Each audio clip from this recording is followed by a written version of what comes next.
औज़ुबिल्लाहिमिनश्शैतानिर्रजीम बिस्मिल्लाहिर्रहमानिर्रहीम। अभी हम पाकिस्तान के बारे में क्या कहें। इससे पहले मेरा चैनल सब्सक्राइब नहीं किया तो सब्सक्राइब कर लें और साथ लगे बेल आइकन को दबा के ऑल नोटिफिकेशन को ऑन कर दें।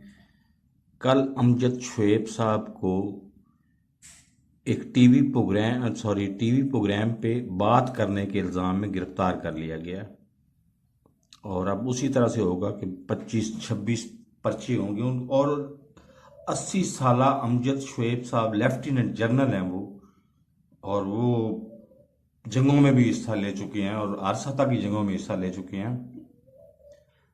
तो मेरे लिए ये रोने का मकाम है कि पाकिस्तान में इंसानी हकूक नाम की चीज बची ही कोई नहीं है। जो बंदा जुबान खोलेगा, हर बंदे की टेप हो रही है, वो चाहे 5 साल में एक दफा 1 मिनट के लिए कोई गलत बात करे उसको उसी वक्त उठा लेते हैं।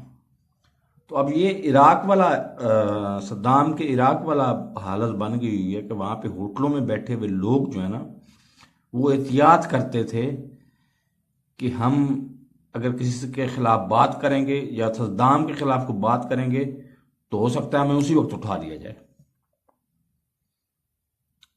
तो ये पाकिस्तान में जमहूरियत तो हरगिज नहीं है, इस पे हमें सोचना चाहिए और कोई मुनासिब एक्शन लेना चाहिए।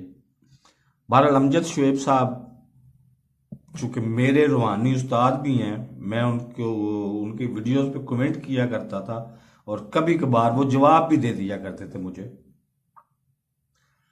तो ये नहायत अफसोसनाक बात है, इस तरह नहीं होना चाहिए।